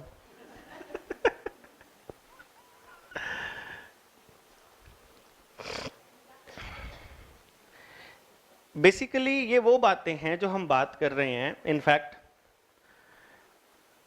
क्योंकि अभी तक जितने भी लोगों ने आपको ट्रेनिंग सेशंस दिए होंगे या ट्रेनिंग दी होगी, उसमें हर किसी का ध्यान एक बात के ऊपर होगा, कंटेंट के ऊपर। और आप देखोगे कंटेंट जो है ना वो ज्यादा नहीं हुआ करता। पीपीटी की फॉर्म में एक बार आया, उसकी डिटेल समझा दी, फिर दूसरा आया, फिर समझा दी। वो फैक्ट्स होते हैं, वो कभी नहीं बदलते, वो आज नहीं याद होंगे तो कल हो जाएंगे। क्लासरूम में भी हम लोग यही कर रहे हैं, हम कंटेंट पे फोकस कर रहे हैं बहुत ज्यादा। टीचर क्लास में आता है, वो लेसन पढ़ा रहे हैं, समझा रहे हैं, उसके बाद क्वेश्चन आंसर्स मार्क हो रहे हैं, उसके बाद उनका टेस्ट हो रहा है, होमवर्क जा रहा है, फिर टेस्ट हो रहा है, फिर टेस्ट के मार्क्स आ रहे हैं, फिर पीटीएम हो रही है, फिर बताए जा रहे हैं, फिर शिकायतें हो रही हैं, फिर कहा जा रहा है बेटा you can do better, you have potential. मतलब I was surprise to know, अभी अभी की बात है, कल की पर हाँ कल मेरी बीवी की छोटी बहन का फोन आया कि मैंने स्कूल ज्वाइन कर लिया, एक स्कूल ज्वाइन किया होगा उन्होंने। मैं कहा अच्छा, तो फिर आज क्या किया पूरा दिन स्कूल में, जैसे हमने पूछा उससे, तो वो कहती है आज स्कूल वालों ने हमें ये सिखाया कि पीटीएम पे कैसे बात करनी है पेरेंट्स से। कहा रियली ये बात हमें सिखानी पड़ती है कि पीटीएम पे कैसे बात करनी है, बिकॉज स्कूल का अपना जो मोटिव है उसे वो पूरा करना है, टीचर को अपनी। बेसिकली क्या हो रहा है कि देखो, जो मांग रहे हैं ना बच्चे से, जो मांग रहे हैं हम, वो नहीं दे सकता अपने को, वो आज भी नहीं दे पाएगा, वो कभी भी नहीं दे पाएगा। अब प्रॉब्लम क्या है, लेकिन चाहिए वही चीज उनको, सबको, माँ बाप को भी वही चाहिए, टीचर्स को भी वही चाहिए, रिजल्ट चाहिए, एडमिनिस्ट्रेशन को रिजल्ट चाहिए, आपकी मैनेजमेंट को, मतलब पेरेंट्स खुश चाहिए, नहीं तो फीस कैसे बढ़ाएंगे। तो वो एवरीवन इज देयर कि वो प्लीज करें किसी तरह से स्टेक होल्डर को। The biggest stakeholder is parent, क्योंकि पे वो कर रहा है स्कूल को। तो प्लीज करने के लिए फिर चाहे सबको A+ देने वाली बात हो, फिर चाहे थोड़ा लीनियंट मार्किंग करने की बात हो, फिर चाहे कुछ भी, मतलब कोई तरीका अपनाया जाए कि जिससे वो खुश रखे जाएं। ये एक प्रोसेस अपनानी पड़ती है बेसिकली। और जब आप उसको उस लेवल तक नहीं ले जा पाए तो एक्स्ट्रा करिकुलर एक्टिविटीज का कुछ दे दिया जाए बच्चों को, उसके बाद भी कुछ समाधान नहीं हो रहा है तो फिर अब कहानी शुरू होती है ब्लेम की, कि भैया ब्लेम कौन लेगा। अब टीचर तो काहे को ले, उसके पास तो डायलॉग है बड़ा खास, मैं तो 40 बच्चों को पढ़ाया था, वो 4 भी तो कर रहे हैं, उन्होंने भी कर रहा है, वो पहले ही था नहीं था, वो अब ग्रो कर गया, ये भी करे। माँ बाप के पास डायलॉग है, बेटा सब कुछ तुम्हारे लिए करते हैं, इतना खर्चा हो रहा है, इतने अच्छे स्कूल में डाला है, नहीं तो हमारी तो हर माँ बाप, मैं आपको बता रहा हूं, चाहे कोई पाथवेज में डलवा रहा है, चाहे कोई महंगे से महंगे स्कूल में डालता है, कोई लवली में डालेगा, माँ बाप इस स्कूल में वो डालेंगे अपने बच्चे को जिनकी हैसियत इस स्कूल में डालने की है नहीं असलियत में। वो अपनी कैपेसिटी से एक स्टेप अगले स्कूल में करवा रहा है बच्चा, मतलब वो चाहते नहीं इतना पैसा खर्च करना एजुकेशन के ऊपर, फीस के ऊपर, स्टिल कर रहे हैं। इसका मतलब जो आपके पास माँ बाप आ रहा है फीस जमा देने के लिए, वो उससे कम फीस देना चाहता है एक्चुअली, लेकिन आपको दे रहा है कि आपके ऊपर ट्रस्ट है कि कम से कम उतनी फीस वाले स्कूलों से तो बेटर है, मतलब वो ऐसे एंगल से सोचता है बेसिकली ना। तो इसलिए उसका सारा ब्लेम फिर बच्चे पे जाता है कि तुम बेटा, तुम्हें इतना कुछ हो रहा है, हम तो सारा दिन तुम्हारे लिए ही करते हैं और तुम थोड़ा रिजल्ट दो बेटा हमें, काइंड ऑफ। बच्चा को समझ में आए या ना आए उसकी तरफ थोड़ा सा ध्यान हमें लगता है कम है, क्योंकि हम कह तो देते हैं एज ए टीचर कि अगर बेटा समझ में ना आए तो पूछ लिया करो, बट वो किस टाइम पूछ ले आपको भी नहीं पता, क्योंकि फ्री होते ही आपको या तो अपनी भी तो चैटिंग है, या फिर इतने सारी कॉपियां चेक करनी होती हैं, इतने सारा सीसी का काम है, तो स्कूल कुछ भी पकड़ा देता है कुछ भी करने के लिए, फिर एक्स्ट्रा करिकुलर एक्टिविटीज भी आपको ही मैनेज करनी होती हैं, सब कुछ आपको ही करना होता है, तो एक एक बच्चे पे कैसे टाइम लगाएं, ये आपके पास, ये आपकी मजबूरी है बेसिकली। तो इस तरह से एवरीवन इज कंफ्यूज। अच्छा, मैनेजमेंट को क्या है, आपकी ड्यूटी है जी, आप करो, अपने को तो रिजल्ट चाहिए, वो अपनी तरफ से है। तो अल्टीमेटली फिर एक ऐसा टारगेट मिलता है, सबसे सॉफ्ट टारगेट है बच्चा, उसको जवाब ही देना नहीं आता, उसको पता ही नहीं क्या कहें, तो इसलिए फिर वो अपना चुपचाप ऐसे करके खड़ा रहता है, भी सुना लो और क्या। अब तो ये भी कहने लगे पीटीएम आ गया यार, फिर मैडम सुनाएगी यार, फिर घर आके मम्मी सुनाएगी, 2 दिन का ड्रामा अब और करना पड़ेगा। No, they talk like that, क्योंकि वो समझ चुके हैं। यही कारण है कि जहां हमारे पास नर्सरी में पीटीएम में पेरेंट्स की अटेंडेंस 100% होती है, वहीं पे 10वीं तो चलो बोर्ड का हो गया, 12वीं, 9वीं और 11वीं में वही अटेंडेंस हमारी 20% पे आके रुक जाती है, 25 पे, 30 पे, 50 से ऊपर नहीं टप पाती। हाँ जी, 50 से ऊपर नहीं टपेगी पेरेंट्स की जो टर्न अप है। क्यों? क्योंकि वो नर्सरी से मान लो तीसरी क्लास में मार्क्स आने शुरू हुए थे, ग्रेड मतलब आने का डाउन जाने, दूसरी तक तो सबको ये प्लस मिलता है, 3rd 4th ऑनवर्ड्स जो हैं, जैसे जैसे बच्चों के नंबर कम आने शुरू होते हैं, मम्मियों को टेंशन होनी शुरू हो जाती है कि ये तो कंपटीशन में पीछे रह गया, इतना कंपटीशन है। और उसका फिर सवाल पूछते हैं बच्चे से, बता बेटा कहां समझ नहीं आता, बता बेटा क्या दिक्कत है, मैम का समझ नहीं आता या कोई और प्रॉब्लम है। मतलब समझ में आने का मतलब क्या है, यू नीड टू स्कोर 100 बस, और कोई मतलब नहीं है उनका कि आता है समझ में तो फिर नंबर क्यों नहीं आ रहे। एंड में सवाल ये है,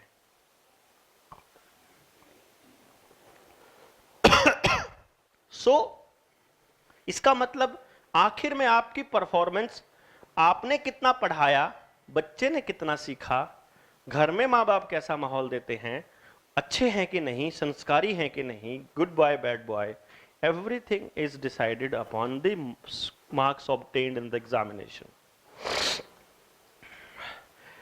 अब जो सोचना यह है, इसका हम पहले ही क्वेश्चन उठा चुके हैं कि सबके 100 आ जाएंगे तो क्या होगा। ये क्वेश्चन अगला आ गया कि सब कुछ मार्क्स के लिए हो रहा है। तीसरा सवाल है, क्या ये सही हो रहा है, और अगर ये सही नहीं हो रहा है, which you know very well, सबसे अगर इंटेलिजेंट फेटर्निटी है टीचिंग, अगर पूरा समाज हम पे इतना डिपेंडेंट है और इतना विश्वास करता है कि अपने बच्चों को हमारे भरोसे सौंप देता है, तो इसका मतलब हमें यह बात पता है।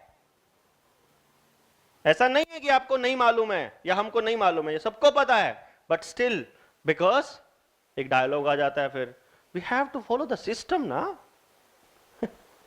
और ये भूल जाते हैं कि भाई सिस्टम इंसान के लिए बनाया जाता है, इंसान सिस्टम के लिए थोड़ी ना बलि चढ़ाया जाएगा।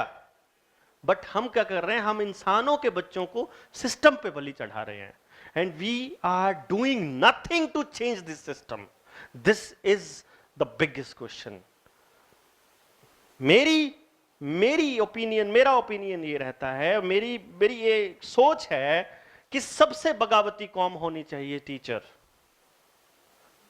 लेकिन एक बहुत ही बड़ा गेम खेलकर, एक षड्यंत्र के तहत टीचर की सोच को मार दिया जाता है। कैसे टीचर की सोच को मारा जाता है? उसको भगवान के बराबर रख के। When you put a teacher equivalent to something which doesn't exist basically, अगर एग्जिस्ट करती भी है तो पता नहीं करती है, बट गुरु गोविंद दो खड़े कह के उसको कि तू भगवान से बराबर है और उससे भी बड़ा मतलब, बिकॉज तू भगवान को जानने का रास्ता देता है गुरु। भाई उसको अपना रास्ता बता दे, वही बड़ी बात है, खुद का रास्ता उसे नहीं पता है। क्यों भूल जाता है वो गुरु, जो गुरु होके इतना अहंकारी है कि वो ये भूल जाता है वो इंसान है। जब तक वो इंसान रहेगा तब तक उसमें गलती करने की गुंजाइश रहेगी। भगवान बनने के बाद तो आप में गलती करने की गुंजाइश ही खत्म हो जाएगी, क्योंकि क्लास में जब एक बच्चा आपके आंख में आंख डाल के सवाल पूछेगा तो आपका वो भगवान अंदर वाला जाग उठेगा, how dare you ask me like that. उस तरह से कैसे पूछ सकता है कोई बच्चा भगवान से? आप भगवान की अथॉरिटी को चैलेंज करने वाली बात कभी एक्सेप्ट नहीं करोगे। यही बात है कि मां बाप को भी भगवान के बराबर रखा गया, ताकि मां बाप अपने बच्चों के लिए सवाल ना पूछे, सारा ब्लेम बच्चे पे आता रहे। बच्चे पे ब्लेम आएगा, टीचर की सोच मार दी तो बच्चे की तो अपने आप ही मार दी। 10वीं क्लास तक मुझे आप एक भी बच्चा ऐसा दिखा दो, है तो वो कुदरती ऐसा होगा तो बात अलग है, जो वो पढ़ रहा है जो उसका मन कर रहा है। अदरवाइज कितने बजे उठेगा, कौन से स्कूल में पढ़ेगा, कौन सी मैडम पढ़ाएगी, क्या सब्जेक्ट कब पढ़ना है, कितना पढ़ना है, कब पेपर देने हैं, कितने नंबर लेने हैं, कब एग्जाम देगा, कब सोएगा, फिर आखिर में everything is decided by other persons. Everything सुबह से शाम तक। और 16 साल तक ऐसी कचरा जिंदगी देने के बाद उस बच्चे से फिर एक दिन पापा बुला के पूछते हैं, अच्छा बता बेटा क्या सोचा है आगे के लिए? सोचना तो सिखाया ही नहीं आपने, सोचेगा क्या वो तो फिर ये देखेगा ना, अब 1000 मिठाइयां रखी हुई हैं दुकान के अंदर और बेटे को कह दो बेटा खा जो मर्जी तू छांट ले, जो सी तेरे को छांटनी है। This is not called love. ऐसा कैसे आप कह सकते हो कि आप अपने बच्चे के, या तो उसको बोलो रोज लेके आओ, रोज एक मिठाई खिलाओ, पूछो कैसा टेस्ट है, नोट करो, फिर दूसरी मिठाई, फिर तीसरी मिठाई, 1000 मिठाइयां 1000 दिन तक खिलाओ, और तब 1000 में एक दिन पूछो कि हाँ जी बेटा कौन से वाली अच्छी लगी थी, अब काउंट करके बता, अब उनमें से कौन सी चाहिए बता। अदरवाइज तो फिर वो वही मांगे ना, काजू कतली दे दे, रसगुल्ला दे दे, मिठाई जो कॉमन है। दैट इज वाई हम एक डायलॉग तो हमें पता है कि सबको इंजीनियर डॉक्टर बनाना है, बट हमें यह नहीं पता उसके बेसिक थॉट में रीजन क्या है। रीजन यह है कि टीचर को मारा हुआ है, टीचर की सोच को मारा हुआ है। टीचर सोया हुआ है। सोया हुआ क्यों है? क्योंकि इसी सिस्टम की पैदाइश है, वो भी बचपन से ही मारा उसकी सोच को। कैसे होता है टीचर, कैसे बनता है? मतलब चलो इसको अगर हम साइड में रख दें, बच्चा कैसे जिंदगी जी रहा है, चलो 10वीं के बाद चलो हम टीचर को छोड़ दो, बच्चे के पे आ जाओ। वो बच्चा 10th में फिर